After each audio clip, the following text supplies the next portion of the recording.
A devoted father goes on a test drive and vanishes. 10 minutes later, a millionaire heir becomes the prime suspect. What police uncovered would expose a killer hiding behind wealth, power, and privilege. I'm bringing you the disturbing true story of how privilege, greed, and pure evil collided on a quiet Ontario evening. This is Cold Case Crime Lab, and if you're ready to dive deep into the darkness, hit that subscribe button right now, smash the like, and drop a comment below telling me what case I should cover next. You won't want to miss a single detail of this one. It's a phenomenon we've seen time and time again in true crime, the person who has everything, yet craves something far more sinister. Picture this. Private islands, unlimited resources, a world where consequences simply evaporate for those at the top. That's the atmosphere surrounding Dellen Millard. A man born into aviation empire wealth, who could have walked into any dealership and purchased 10 trucks without blinking.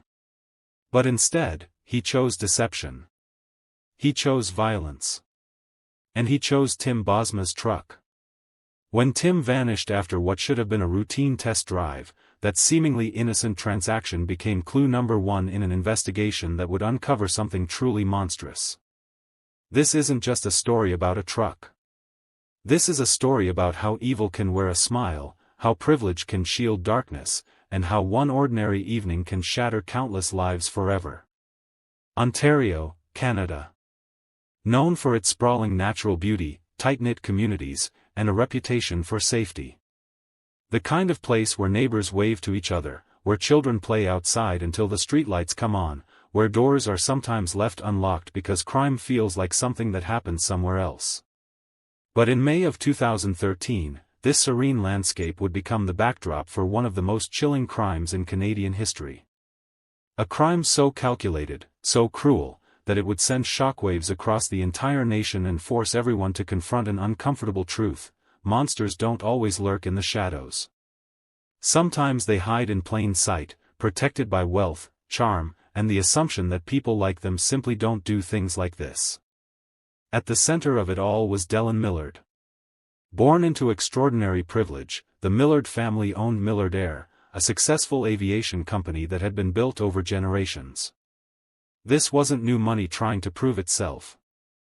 This was established wealth, the kind that comes with hangars full of aircraft, properties scattered across multiple locations, and the sort of financial cushion that makes most problems disappear with a phone call to the right lawyer or accountant. Dellen didn't grow up on playgrounds. He grew up in hangars, around helicopters and private jets, breathing in the smell of aviation fuel and machinery oil.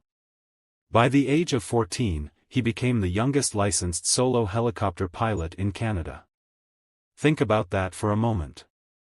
While most teenagers were worried about passing their learner's permit test to drive the family sedan to the mall, Dellen Millard was piloting helicopters alone through Canadian airspace. Impressive credentials on paper. The kind of achievement that gets framed and hung on walls, that gets mentioned at dinner parties, that makes parents beam with pride.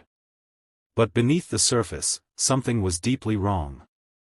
Those who knew him, really knew him, described a dangerous cocktail of traits that should have raised alarm bells much earlier. Entitlement. A complete lack of accountability. And an unsettling belief that rules simply didn't apply to him. Not the small rules, not the big ones, not any of them. It was a toxic combination, the psychological equivalent of mixing chemicals that should never touch.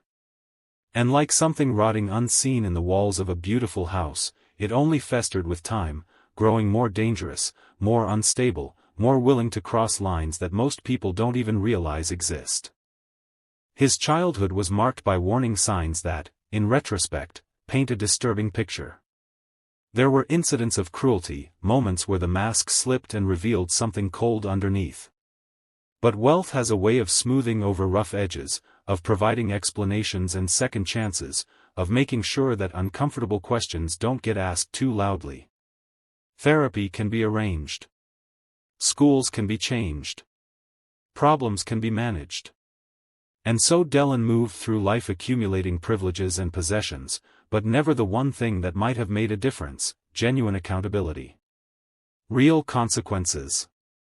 The understanding that actions have weight and that nobody, regardless of their last name or their bank balance, gets to play by different rules. By his 20s, Dellen had developed a fascination with true crime. Not the casual interest that many people have, the kind that leads to watching documentaries or reading the occasional book. This was something different. Something obsessive. He consumed material about serial killers, about criminal methodologies, about how investigations worked and how perpetrators got caught. He studied it the way some people study for advanced degrees. And disturbingly, he seemed less interested in the justice aspect and more intrigued by the technical details. How did they do it? How did they almost get away with it? What mistakes led to their capture? He had relationships that began promisingly and ended badly. One woman in particular would later become significant to this story, Laura Babcock. Young, vibrant, full of life and potential. She and Dellen had an on-again, off-again relationship that was complicated by his other romantic entanglements. When Dellen began dating another woman more seriously, Laura became what he apparently viewed as an inconvenience. A loose end. Someone who knew too much, who might cause problems, who didn't fit neatly into the life he wanted to project. In July of 2012, Laura Babcock disappeared. Her family reported her missing. They pleaded for information. They searched. They hoped. But Laura was gone, and at the time, nobody connected her disappearance to the wealthy young man who had once claimed to care about her. Now let's talk about Tim Bosma. 32 years old. A loving husband.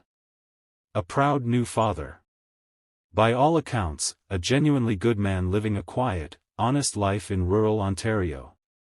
Tim was the kind of person who made an effort, who showed up, who could be counted on.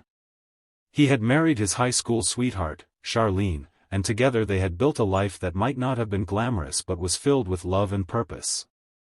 They had recently welcomed their daughter into the world, a beautiful little girl who represented everything they had worked for and hoped to build.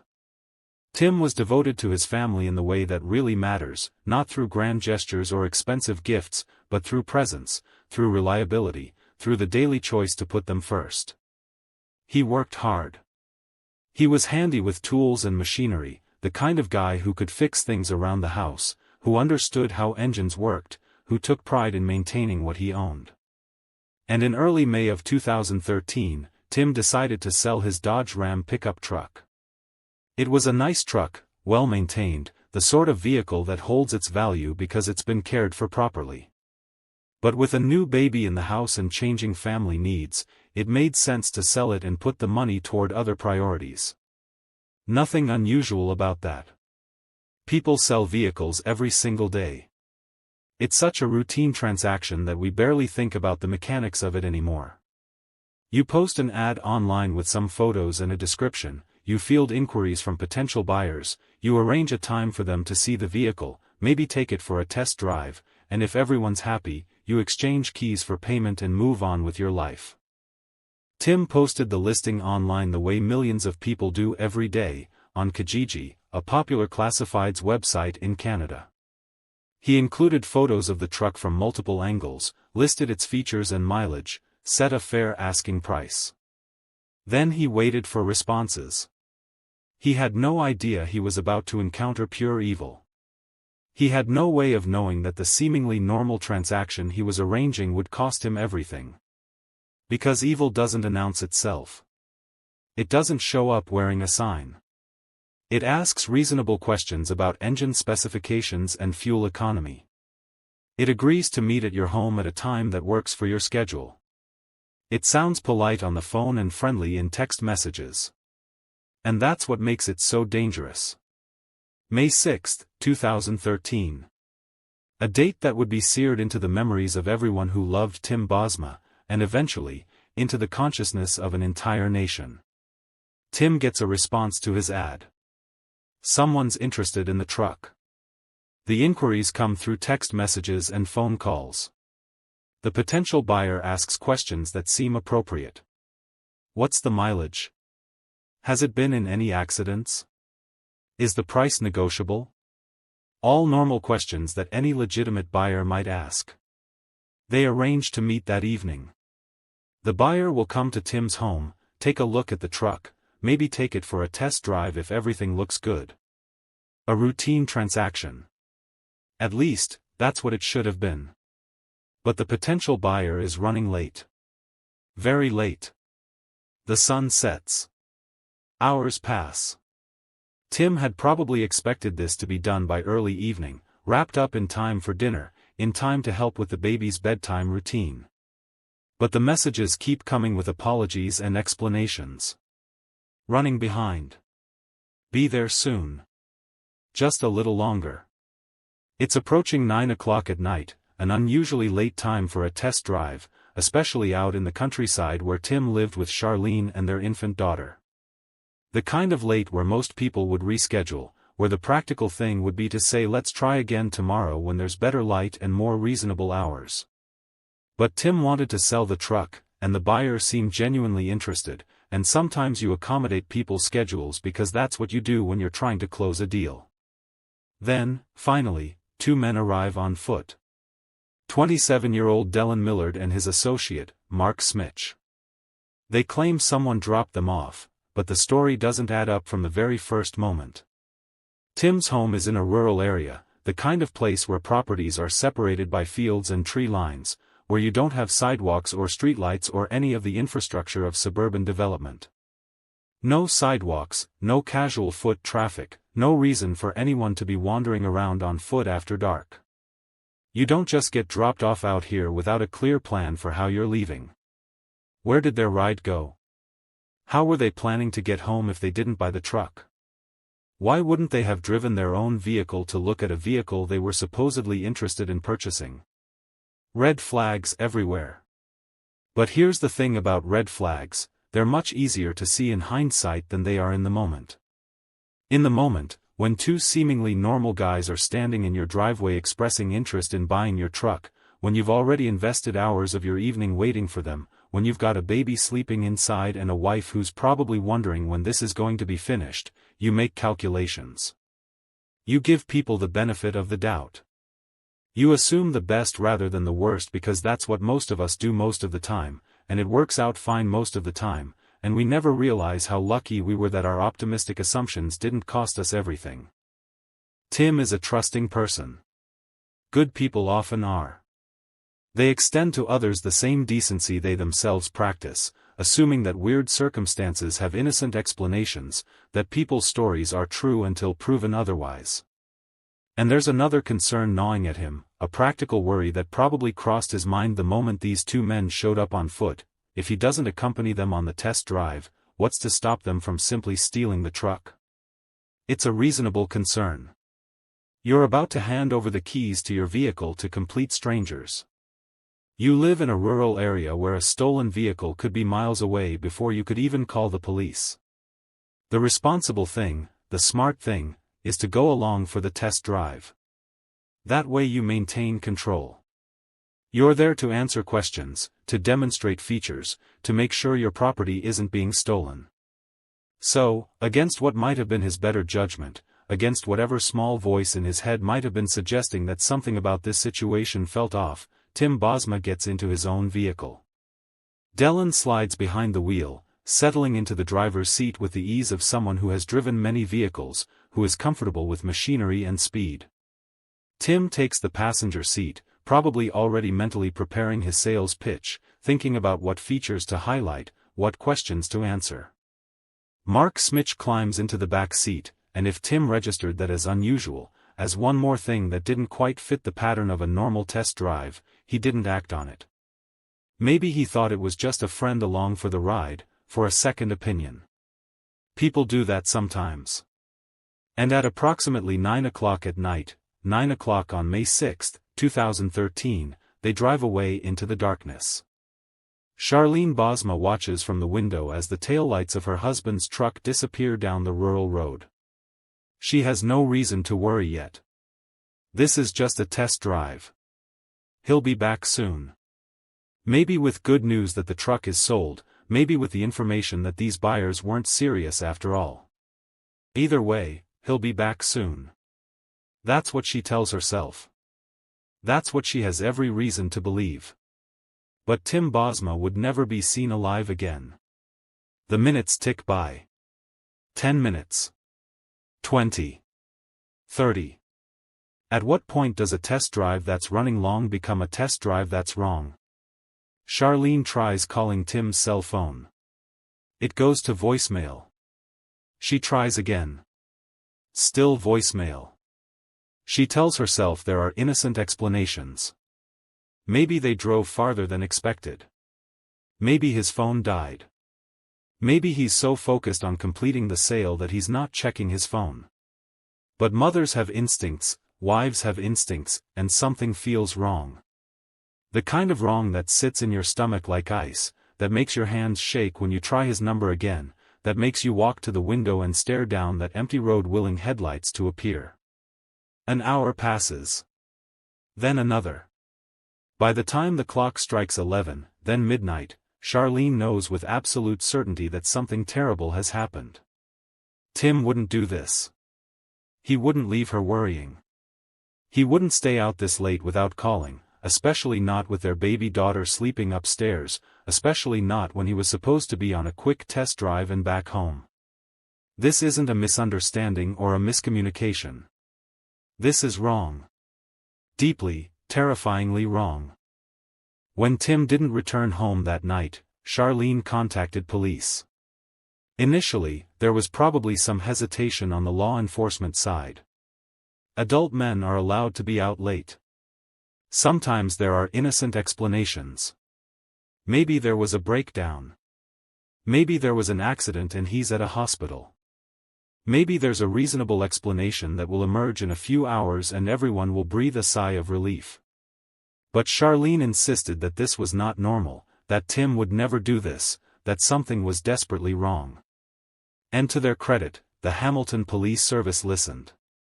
They understood that this wasn't a case of a spouse overreacting. This was a legitimate emergency. What began as a missing person case quickly evolved into something far more sinister. Investigators started piecing together Tim's last known movements, and the trail led directly back to that test drive. They pulled the ad Tim had posted for his truck. They started going through his phone records, his text messages, his emails. They found the communications with the potential buyer. They started tracing those communications, trying to identify who had been texting Tim, who had arranged to meet him that night. And they put out a public appeal for information. If you saw a black Dodge Ram pickup truck on the evening of May 6, if you saw two men matching these descriptions, if you know anything at all, please come forward. The response from the community was immediate and overwhelming. People understood instinctively that this was a father, a husband, a neighbor, a good man who had simply tried to sell his truck and had vanished. Search parties formed. Volunteers combed through fields and wooded areas. Charlene made emotional appeals on television, holding a photo of Tim, begging anyone with information to come forward, pleading for his safe return. Their daughter, too young to understand, too innocent to know that her father was missing, became a symbol of everything at stake. This wasn't just about finding a missing person. This was about returning a father to his child, a husband to his wife, a son to his parents.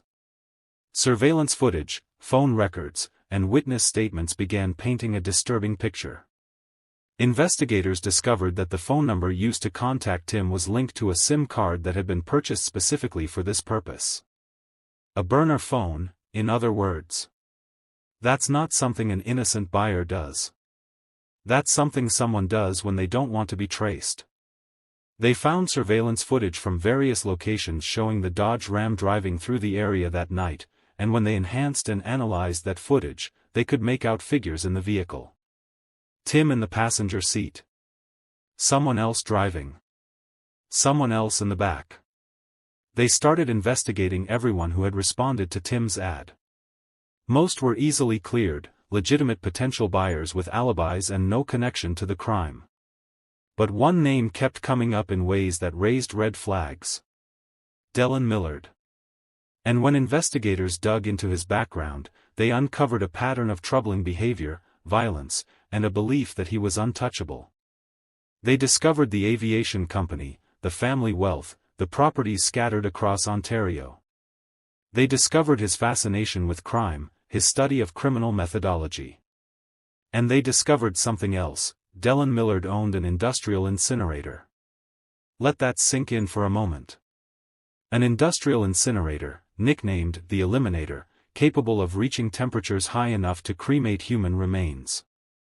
Not the kind of thing most people own. Not the kind of thing that has an innocent explanation when you're being investigated in connection with a missing person. The incinerator had been purchased from a farm equipment auction. Dellen had told people he was interested in developing a new business venture, something related to animal remains. But investigators suspected a much darker purpose. As they continued to investigate, they found connections between Dellen and another missing person case. Laura Babcock. The young woman who had disappeared nearly a year earlier. The woman who had been romantically involved with Dellen. The woman who had become inconvenient. Investigators started looking at Dellen's phone records from around the time of Laura's disappearance. They found text messages between Dellen and Mark Smich that were chilling in their implications. Messages about getting rid of a problem. Messages about burning something. Messages that suggested Laura Babcock's disappearance was not a random tragedy but a calculated murder. But right now, in early May of 2013, the priority was finding Tim Bosma.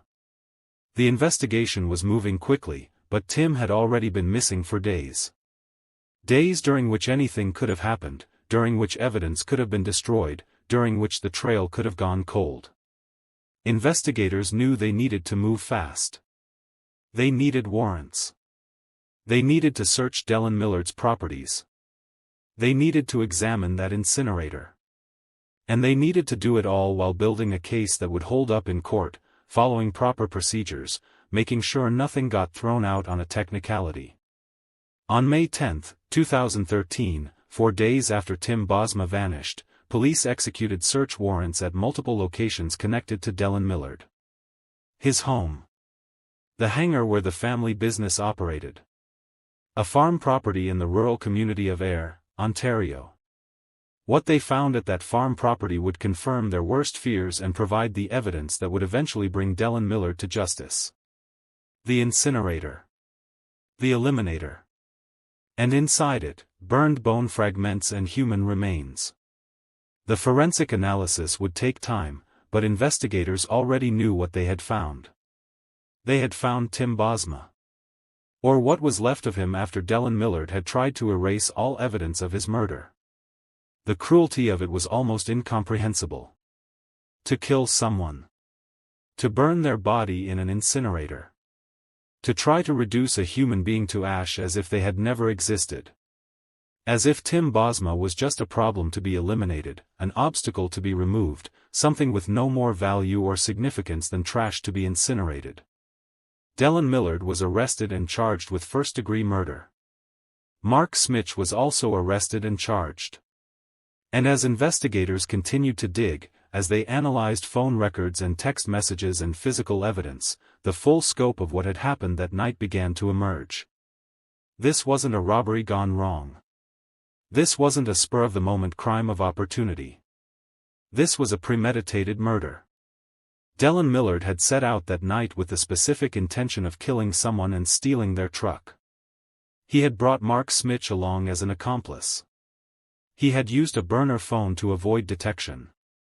And he had arranged to meet Tim Bosma in a rural location where there would be fewer witnesses, less traffic, more opportunity to act without being observed. The evidence suggested that shortly after the test drive began, while Tim sat in the passenger seat of his own vehicle, he was shot. Murdered in cold blood.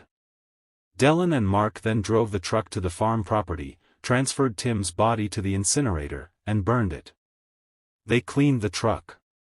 They made plans to sell it or use it for parts. Tim Bosma's life, everything he was and everything he could have been, was reduced to something these men saw as an inconvenience to be disposed of. If you're still watching at this point, drop a comment with "I'm still here." Let's see who's truly following this shocking story. The news of Tim's death devastated his family and shocked the community. The man who had simply been trying to sell his truck, who had welcomed strangers into his home and his vehicle out of ordinary decency and trust, had been murdered for it. The randomness of it was terrifying. It could have been anyone. Any father trying to sell a vehicle. Any person extending basic trust to what appeared to be legitimate buyers. Tim Bosma didn't die because he did something wrong. He died because Dellen Millard wanted his truck and saw murder as an acceptable way to get it. As the investigation continued, more disturbing details emerged. Investigators discovered that this wasn't even the first time Dellen had done this. Before Tim Bosma, there had been another attempt. Another person advertising a vehicle for sale. Another test drive arranged. But something had gone wrong with that attempt. Maybe the timing hadn't worked out. Maybe there had been too many witnesses. Maybe the victim had been more suspicious or less accommodating. Whatever the reason, Dellen had walked away from that first attempt and then, just days later, had contacted Tim Bosma. The premeditation was chilling. This wasn't a spontaneous decision. This was a plan that Dellen had been working on, refining, preparing to execute. He had researched how to acquire a vehicle through theft and murder. He had purchased an incinerator specifically designed to destroy evidence. He had recruited an accomplice. He had created a methodology. And when his first attempt failed, he simply tried again. The question that haunted everyone was, why? Dellen Millard didn't need Tim Bosma's truck. He had money. He could buy any vehicle he wanted. He could walk into a dealership and drive away in a brand new truck without even making a dent in his bank account. So why? Why go through the elaborate planning and the horrific violence of murder when the object could be acquired legally with minimal effort? The answer, investigators believed, was that for Dellen Millard, it was never about the truck. It was about the act itself. The planning. The execution. The sense of power that came from taking what he wanted, how he wanted, without regard for rules or consequences or the value of human life. He had studied serial killers. He had absorbed their methodologies. And at some point, he had decided to put that knowledge into practice. Tim Bosma's truck was just an excuse, a justification for committing murder. What Dellen really wanted was the experience of killing. The truck was incidental. This psychological profile aligned with what investigators were learning about the Laura Babcock case. As they built the case against Dellen for Tim's murder, they simultaneously built the case for Laura's murder. They found text messages between Dellen and Mark Smich from 2012 that were explicit in their content. Messages about killing Laura. Messages about using the incinerator. Messages that joked about what they had done, that showed no remorse, no recognition that they had taken a human life. Laura Babcock had been 23 years old when she disappeared. She had her whole life ahead of her. She had struggled with some personal issues, had been working on getting her life together, had been trying to figure out her path forward. And she had trusted the wrong person. She had been involved with Dellen Millard, had thought there might be a future there, had believed his promises and his affection.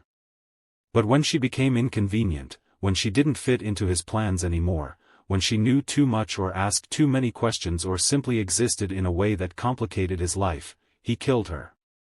Murdered her. Burned her body in the same incinerator that would later be used for Tim Bosma. The evidence against Dellen Millard was overwhelming. Phone records.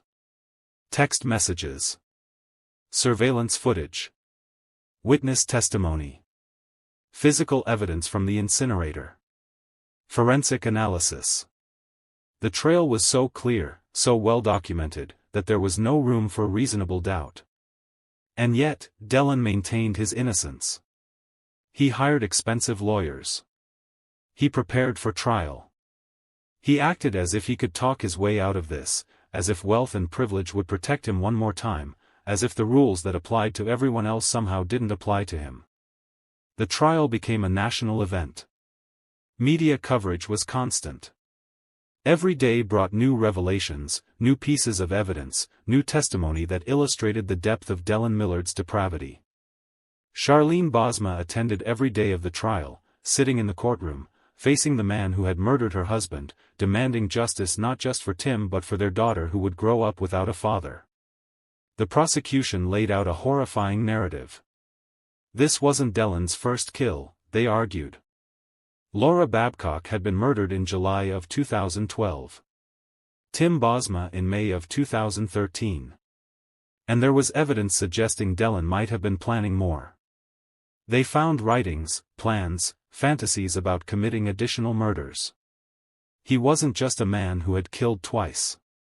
He was a serial killer in the making, someone who had discovered he enjoyed murder and was planning to continue. The defense tried various strategies. They tried to shift blame to Mark Smich. They tried to argue that the evidence was circumstantial. They tried to poke holes in the prosecution's timeline. But none of it worked. The evidence was too strong. The pattern was too clear. The jury saw through every attempt at deflection and obfuscation. Mark Smich, for his part, also went to trial. His defense was slightly different. He admitted to being involved but tried to minimize his role, tried to paint Dellen as the mastermind and himself as a reluctant participant who got in over his head. But the text messages told a different story. They showed someone who was enthusiastic about the crimes, who participated willingly, who joked about murder and showed no empathy for the victims. Mark Smich was no reluctant participant. He was an active, willing accomplice. The testimony during the trial was brutal. Forensic experts explained how they had analyzed the remains from the incinerator. How they had identified bone fragments. How they had determined cause of death.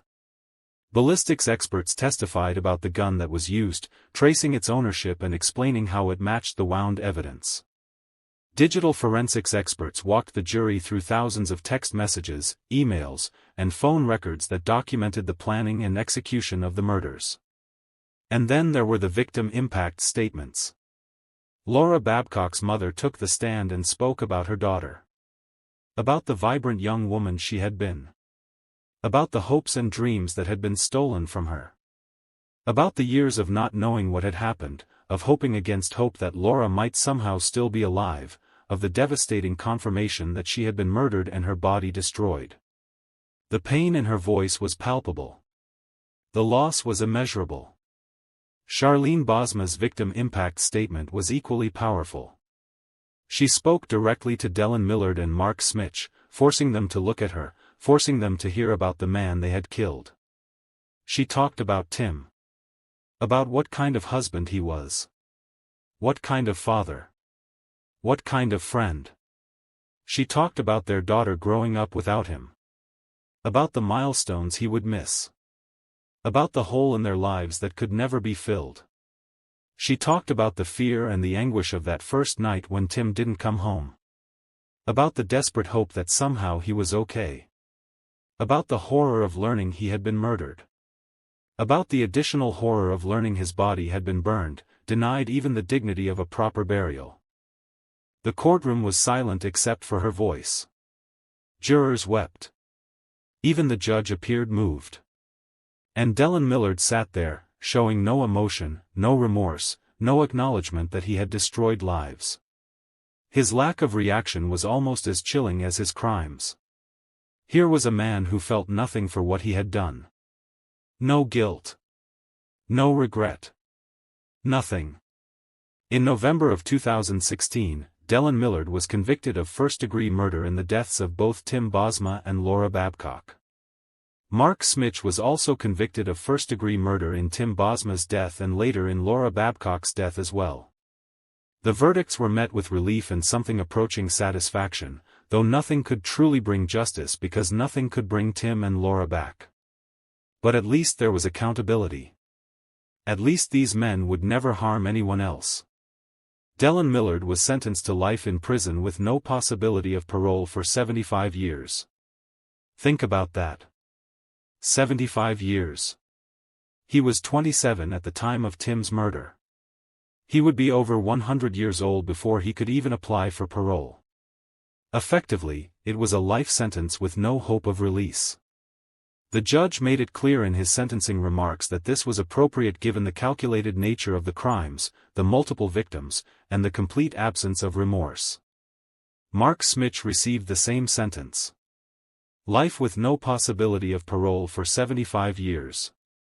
Both men would spend the rest of their lives in prison, and rightfully so. These were not crimes of passion or desperation. These were not situations where someone made a terrible mistake in a moment of weakness. These were planned, premeditated murders committed for no reason other than the perpetrator's desire to kill. But the story doesn't quite end there. Because in March of 2018, Dellen Millard was charged with yet another murder. The death of his own father, Wayne Millard, which had occurred in November of 2012 and had initially been ruled a suicide. Wayne Millard had been found dead of a gunshot wound to the eye. At the time, investigators had concluded he had taken his own life.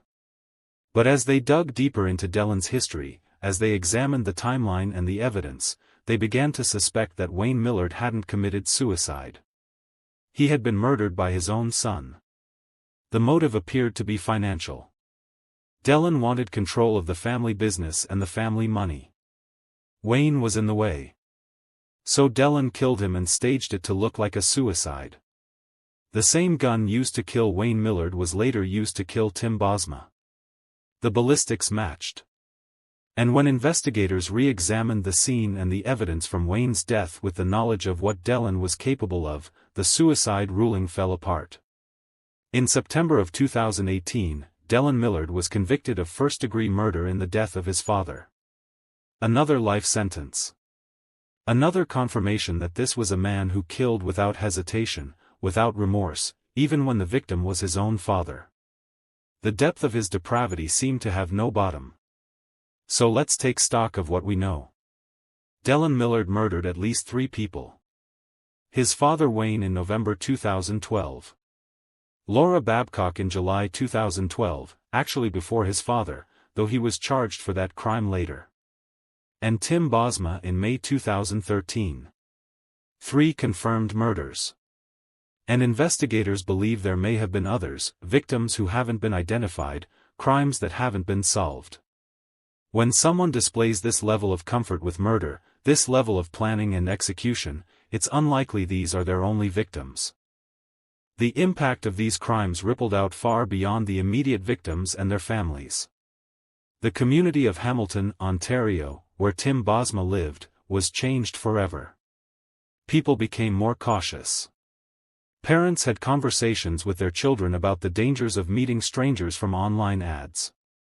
People started bringing friends along to vehicle sales, meeting in public places, taking precautions that had previously seemed unnecessary. The innocence and trust that characterized rural Ontario took a hit. People realized that evil could show up on their doorstep wearing a friendly smile and asking reasonable questions. For the Bosma family, life was divided into before and after. Before May 6, 2013, they were a young family with their whole future ahead of them. After, they were a family learning to navigate grief, learning to exist with a Tim-shaped hole in their lives. Charlene has shown extraordinary strength and grace. She has kept Tim's memory alive. She has raised their daughter to know what kind of man her father was. She has advocated for changes in how online sales are conducted, pushing for more safety measures, more awareness, more protection for people engaging in what should be simple, safe transactions.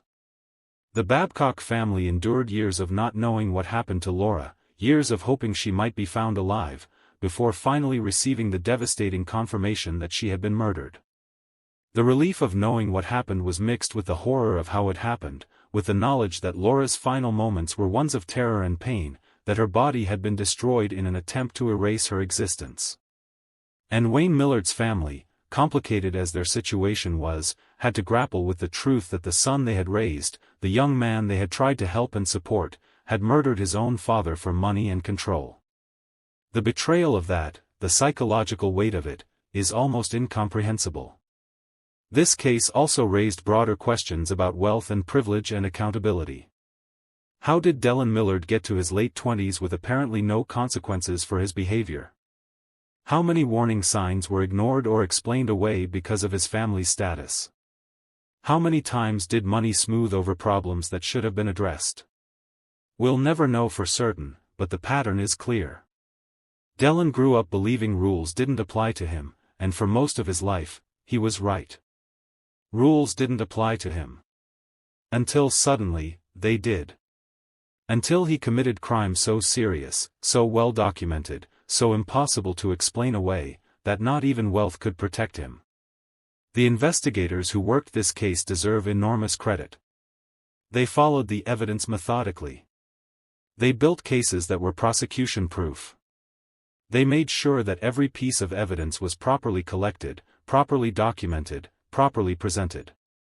They knew they were dealing with someone who had resources, who would hire the best lawyers, who would fight every charge. So they were meticulous. And their meticulousness paid off with convictions that will keep Dellen Millard and Mark Smich behind bars for the rest of their lives. The prosecutors who tried these cases also showed remarkable skill and dedication. They had to present complex evidence in ways that jurors could understand. They had to walk juries through thousands of text messages and phone records. They had to explain forensic evidence and ballistics and digital forensics. They had to bring Laura Babcock and Tim Bosma to life for jurors who had never met them, making sure the jury understood that these weren't just victims, they were people. People with families and friends and futures that were stolen from them. And the juries themselves showed courage. They sat through weeks of testimony. They looked at disturbing evidence. They heard about terrible things. And then they deliberated carefully and returned verdicts that reflected the evidence and the law. They didn't let wealth or privilege cloud their judgment. They saw the truth of what Dellen Millard and Mark Smich had done, and they held them accountable. Tim Bosma's story has become a cautionary tale, a reminder that we live in a world where danger can come from unexpected places.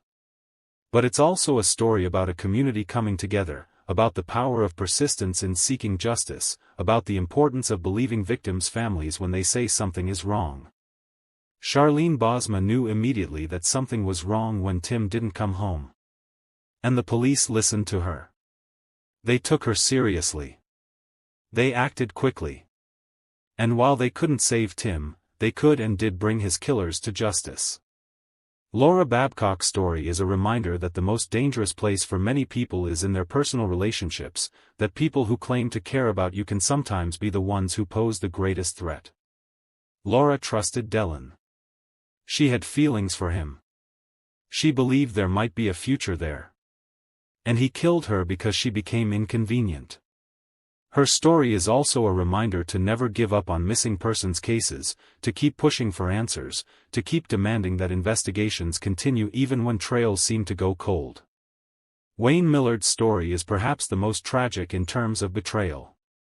To be killed by your own child, the person you raised and supported and tried to help, is a betrayal that cuts to the core of what family is supposed to mean. And the fact that his death was initially misclassified as suicide meant that Dellen got away with that murder for years, free to kill again, free to continue his pattern of violence. The psychological profile of Dellen Millard that emerged during the trials and investigations is consistent with psychopathy. The lack of empathy. The superficial charm. The sense of grandiosity. The complete absence of remorse. The ability to lie convincingly. The tendency to view people as objects to be used or discarded. The fascination with violence. The need for stimulation and novelty. All of these are markers of psychopathy, and Dellen displayed all of them. But here's what's important to understand: not everyone with psychopathic traits becomes a murderer. Most don't. What made Dellen dangerous was the combination of psychopathy with opportunity, with wealth that insulated him from consequences, with a family system that apparently didn't or couldn't intervene effectively, with access to resources like the incinerator that facilitated his crimes. Remove some of those factors and maybe, just maybe, Dellen's dark fantasies would have remained fantasies. That's not an excuse. It's not meant to minimize his responsibility for his choices. Dellen Millard is exactly where he belongs, in prison for the rest of his life. But it is worth thinking about from a prevention standpoint. How do we identify people who are heading down this path? How do we intervene? How do we create systems where wealth and privilege don't shield people from accountability for harmful behavior? These are questions that every society needs to grapple with. The technology aspect of this case is also worth considering. Dellen used online classifieds to find his victims. He used burner phones to avoid detection. He used text messaging to coordinate with his accomplice. Technology was integral to how he planned and executed these crimes. And while we can't uninvent the internet or go back to a pre-digital age, we can think about how to make these platforms safer. Many classified sites now have safety tips for sellers. They recommend meeting in public places, bringing a friend, letting someone know where you're going and when you expect to return. These seem like common sense precautions, but before Tim Bosma's murder, many people didn't think they were necessary. Tim's case specifically led to the creation of safe exchange zones in many police station parking lots across Canada and the United States. These are designated areas, often under video surveillance, where people can meet to complete transactions from online sales. The presence of police nearby and the surveillance cameras make these locations much safer than meeting at someone's home or in an isolated location. It's a small change, but it's one that could save lives. The case also highlighted the importance of trusting your instincts. Tim had reasons to be suspicious. The buyers showed up very late. They arrived on foot in a rural area. Their story about how they got there didn't make sense. There were red flags. But Tim, being a good person who wanted to believe the best of others, who wanted to complete the sale, who didn't want to be rude or accusatory, ignored those instincts. And it cost him his life. The lesson isn't that we should be paranoid or assume everyone is dangerous. The lesson is that when something feels off, when your gut is telling you something is wrong, it's okay to listen to that. It's okay to reschedule. It's okay to say no. It's okay to prioritize your safety over closing a deal or being polite. For Charlene Bosma, the years since Tim's murder have been a journey of grief and healing and advocacy. She has spoken publicly about her experience, not because she wants attention, but because she wants Tim's death to mean something. She wants other people to be more careful. She wants other families to be spared the horror that her family went through. She has shown remarkable strength in the face of unimaginable loss, and her daughter is growing up knowing that her father was a good man who was taken from them by evil people, but also that her mother is a strong woman who refused to let that evil have the final word. The community support that surrounded the Bosma family during the investigation and trial was remarkable. Thousands of people followed the case. Thousands attended vigils and memorials. Thousands contributed to funds to support the family. In a time when it's easy to feel like we're all isolated, like nobody cares about anyone else, the response to Tim Bosma's murder showed that communities still come together, that people still care, that when something terrible happens, we don't just shrug and move on. We rally. We support. We demand justice. The legal system worked in this case. It doesn't always. There are too many cases where killers go free on technicalities, where evidence is mishandled, where investigations are botched, where justice is denied. But in the cases of Tim Bosma, Laura Babcock, and Wayne Millard, the system worked. The police investigated thoroughly. The prosecutors built strong cases. The juries deliberated carefully. The judges imposed appropriate sentences. And Dellen Millard and Mark Smich will spend the rest of their lives in prison. That's not a perfect outcome, because nothing can bring the victims back, but it's the best outcome that was possible given the circumstances. One of the most chilling aspects of this case is how close Dellen came to getting away with it. If Tim's truck hadn't had that particular listing online at that particular time, Dellen would have targeted someone else. If that someone else had been less trusting, had been more suspicious, had refused the late-night test drive, Dellen might have simply moved on to another target. If investigators hadn't been as thorough, hadn't connected the dots between Tim's murder and Laura's disappearance, hadn't found the incinerator, Dellen might still be free. The line between him being in prison and him being out there somewhere, potentially killing more people, was frighteningly thin. Think about the randomness of it. Tim Bosma was targeted not because of anything he did, not because of who he was, not because he had some connection to Dellen Millard. He was targeted because he had a truck for sale and he lived in a rural area and Dellen decided he was an easy target. That's it. Wrong place, wrong time, wrong truck ad. The randomness is terrifying because it means it really could have been anyone. Any of us who has ever sold something online, who has ever welcomed a stranger to look at an item, who has ever extended basic trust in a transaction, could have been in Tim's position. But we can't live our lives in fear. We can't assume everyone is dangerous. We can't stop engaging with the world. What we can do is be smart. Be cautious. Trust our instincts. Take basic precautions. And maybe most importantly, we can remember cases like this not to make us paranoid, but to make us thoughtful about risk and safety. The families of the victims have shown remarkable resilience. They could have been consumed by bitterness and anger and the desire for revenge. And who could blame them if they were? But instead, they channeled their grief into advocacy, into making sure other families don't experience what they experienced. They participated in the trials even though it meant reliving the worst moments of their lives. They spoke publicly even though it meant exposing their pain. They did this not for themselves, but for others. That's a kind of courage that deserves recognition. The media coverage of this case was extensive, and largely responsible. There were thousands of articles, countless news broadcasts, documentaries, and podcasts.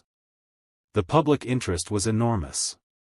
And while there were some outlets that crossed lines, that sensationalized unnecessarily, that focused on salacious details rather than the human tragedy, most of the coverage was respectful and informative. It kept the case in the public eye. It kept pressure on investigators and prosecutors. It made sure that Tim Bosma and Laura Babcock weren't forgotten, that they were remembered as real people, not just statistics. This case also became a teaching tool for law enforcement. The investigation techniques used, the way evidence was collected and preserved, the coordination between different police services, all of it has been studied and used to train other investigators. The successful prosecution despite the challenges of dealing with a wealthy defendant who could afford top legal representation has been analyzed in legal circles. The case has contributed to the body of knowledge about how to investigate and prosecute complex murder cases. For Mark Smich, there's a separate tragedy in how he ended up where he did. By all accounts, he wasn't born a killer. He had a difficult childhood, struggled with addiction, made bad choices. But at some point he fell under Dellen Millard's influence. And whether he would have committed murder without that influence is an open question. The text messages suggest he was a willing participant, someone who enjoyed what they did. But they also suggest someone who might have been manipulated, who might have been in over his head. Not that this excuses his actions. He made choices. He participated in murders. He deserves the sentence he received. But there's a cautionary tale there too about the power of influence, about how one person's evil can draw in others. The physical evidence in this case was crucial. The incinerator. The gun. The phone records. The text messages. The surveillance footage. All of it combined to create an overwhelming case. But what if Dellen had been smarter about covering his tracks? What if he'd destroyed the gun? What if he'd disposed of the incinerator? What if he'd been more careful about his digital communications? The case might have been much harder to prosecute. The lesson for investigators is the importance of finding and preserving every piece of evidence, no matter how small. The lesson for potential criminals, if there is one, is that in the digital age it's almost impossible to commit a crime without leaving some trace. There's always evidence. Always a trail. The psychological toll on everyone involved in this case, from the investigators to the prosecutors to the families to the jury members, was enormous. Imagine sitting through weeks of testimony about murder and incineration. Imagine looking at evidence photos. Imagine hearing the victim impact statements. Several jurors reportedly sought counseling after the trials. Investigators who worked the case for years carried the weight of it. These are human beings processing horrible information, witnessing the depths of human depravity, and trying to maintain their own psychological health while doing their jobs. As we approach the conclusion of this story, it's worth reflecting on what we've learned. Evil exists. It's not an abstract concept or a metaphor. There are people in this world who will hurt others without remorse, who will kill for trivial reasons or for the simple pleasure of it. Dellen Millard is one of those people. But evil rarely wins in the long run. Justice may be slow, may be imperfect, may not undo the harm that's been done. But it does come. Dellen Millard is in prison. Mark Smich is in prison. They will never hurt anyone else. We've learned that wealth and privilege can delay accountability, but they can't prevent it forever. Dellen Millard thought he was untouchable. He thought his family name, his money, his charm would protect him. And for a while, they did. But eventually, the evidence was too strong, the crimes too serious, the determination of investigators and prosecutors too persistent. Money couldn't buy his way out of life sentences. We've learned about the importance of listening to families when they say something is wrong. Tim Bosma knew immediately that Tim's disappearance wasn't normal. If police had dismissed her concerns, if they had waited the typical 24 or 48 hours before taking a missing person report seriously, crucial evidence might have been lost. But they listened, they acted, and while it didn't save Tim, it did lead to justice. We've learned about community resilience. The way Hamilton rallied around the Bosma family. The way volunteers searched for Tim. The way people showed up at the trial to support the victims' families. The way the story spread across Canada and people who had never met Tim Bosma grieved for him and his family. That's the power of community, the power of shared humanity, the recognition that when something happens to one of us, it happens to all of us. Tim Bosma's daughter will grow up knowing that her father was a good man. She'll know what happened to him. She'll know about the trial and the convictions. But more importantly, she'll know about the love her parents shared. She'll know about the kind of person her father was. She'll know that thousands of people, strangers who never met her father, cared enough to follow the case and demand justice. That won't replace having her father in her life. Nothing can do that. But it's something. Laura Babcock's family finally has answers. After years of not knowing, years of hoping against hope, years of the worst kind of uncertainty, they know what happened. They know she didn't just walk away from her life. They know she was murdered. And they know her killer is in prison. Again, it's not the outcome they wanted. What they wanted was for Laura to come home. But knowing is better than not knowing. Being able to grieve with certainty is better than existing in limbo. The Millard family has had to grapple with the reality that one of their own committed these terrible crimes. That's a burden that will never fully lift. Wayne Millard is dead, murdered by his own son. Other family members have to carry the Millard name knowing what Dellen did. They have to process the reality that someone they knew, someone they were related to, was capable of these horrors. That's a different kind of victimization, and it deserves compassion. This is Cold Case Crime Lab, and this has been the story of Dellen Millard, Tim Bosma, Laura Babcock, and Wayne Millard. A story of privilege and evil, of ordinary people encountering extraordinary malice, of a justice system that eventually worked even when it was tested by wealth and high-priced lawyers. A story that reminds us to be careful, to trust our instincts, to cherish the people we love because we never know when they might be taken from us. If this case affected you the way it affected me, if Tim's story resonated with you, if you believe in keeping these victims' memories alive and making sure their deaths weren't in vain, then please hit that subscribe button, leave a like, and share this video. Tim Bosma, Laura Babcock, and Wayne Millard deserve to be remembered. Their stories deserve to be told. And by spreading awareness, by talking about these cases, by learning from them, we honor their memories and maybe, just maybe, we help prevent the next tragedy. Drop a comment and let me know what case Cold Case Crime Lab should investigate next. I read every comment and your input matters.